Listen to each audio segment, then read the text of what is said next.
mga supermarket, sa palengke, sa market, sa mga store o sa mga ganon. So ano yung nakita ko guys, kasi ayon sa DTI, sinasabing sapat lang daw yung 500 pesos para sa Noche Buena sa buong pamilya. Napaka-imposibleng mangyari yun, di ba? Napaka-imposibleng mangyari na 500 pesos lang yung pwede mong magastos sa Noche Buena ng buong pamilya. Di ba? Parang nakakaisip naman na kung ano bang pwedeng mabili ng 500 pesos sa buong pamilya kung napakalaki na yun and napakaliit ng magagastos sa dami ng pamilya at marami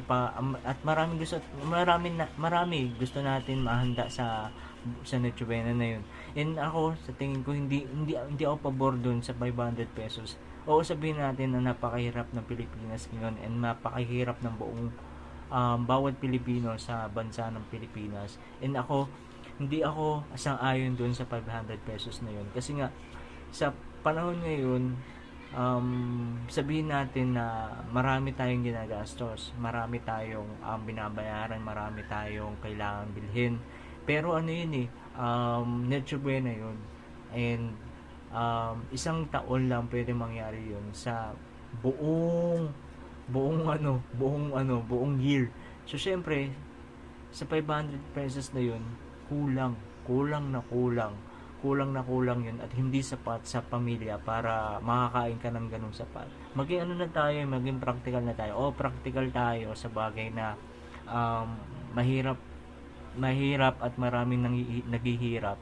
Pero yung 500 pesos na yun, napaka-imposible naman na ayun lang yung magagastos mo para hindi natin alam kung gusto makatipid or gano'n. Pero hindi talaga ako sang-ayon sa gano'n. Kaya sure na 500 lang daw talaga magagastos and nakakita ko dun sa video demonstrate pa. Ayun, parang pinakita pa nila kung ano yung pwedeng nang bilhin.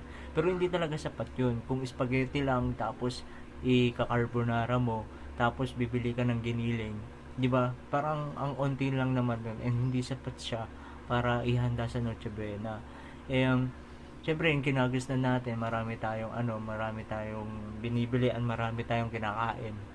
Pero disagree talaga ako nun. Kung kayo ba, comment down below kung sang-ayon kayo dun sa 500 pesos. Pero sa akin, for me, hindi ako papayag sa 500 pesos at hindi ako sang-ayon dun sa magagastos na 500 pesos lang. Comment down below guys.